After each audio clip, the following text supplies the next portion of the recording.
నకిలీ మద్యం కేసులో జోగి రమేష్ కుమారులు జోగి రాజీవ్, జోగి రోహిత్ విచారణకు హాజరయ్యారు. జోగి రాము కుమారులు జోగి రాకేష్, జోగి రామ్మోహన్ రావు కూడా విచారణకు హాజరయ్యారు. నకిలీ మద్యం కేసులో తల్లిదండ్రుల పాత్రలో కొడుకుల ప్రమేయం ఉందని అనుమానంతో విచారణకు రావాలని అధికారులు నోటీసులు ఇచ్చారు.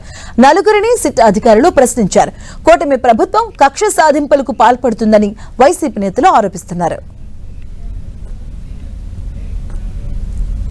అధికారంలోకి వచ్చిన తర్వాత ఒక కక్ష సాధింపుగా జోగి రమేష్ గారిని ఏ విధంగా అరెస్ట్ చేశారో, ఏ విధంగా ఆయన ఇబ్బంది పెట్టారో మనం అందరం కూడా చూసాం. ఈరోజు ఇంకా కూటమి ప్రభుత్వానికి ఇంకా కక్ష సాధింపు అనేది ఇంకా తగ్గలేదనుకుంటా. చివరికి రమేష్ గారి కుటుంబం మీద, ఆయన కుటుంబ సభ్యుల మీద కూడా ఈరోజు వాళ్ళ కక్ష సాధింపు చేస్తున్నారు. ఆ రోజు అరెస్ట్ అయిన రోజు రమేష్ గారు సతీమణి గారు కానివ్వండి, వాళ్ళ పిల్లలు కానివ్వండి, వాళ్ళ అమ్మాయి కానివ్వండి, వాళ్ళ అల్లుడు గారు కానివ్వండి, వాళ్ళందరూ గారు పలకరిస్తానికి వెళ్తే ఆ రోజు వాళ్ళ మీద ఒక తప్పుడు కేసు పెట్టారు. మళ్ళీ ఈరోజు రమేష్ గారు ఇద్దరు అబ్బాయిల్ని, రాము గారు ఇద్దరు అబ్బాయిల్ని, రాజకీయాలతో ఎటువంటి సంబంధం లేని వాళ్ళు, అమెరికాలో ఉన్నతమైన చదువులు చదువుకున్న వాళ్ళు, వాళ్ళని గారు ఇబ్బంది పెట్టాలని చెప్పని ఒక పిచ్చి ఆలోచన, నీచమైన ఆలోచన ఈరోజు కూటమి ప్రభుత్వం చేస్తాను.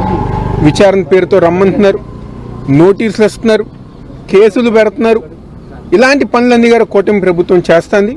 దీన్ని వైఎస్ఆర్ కాంగ్రెస్ పార్టీ తరఫున మేము అందరం తీవ్రంగా ఖండిస్తున్నాం.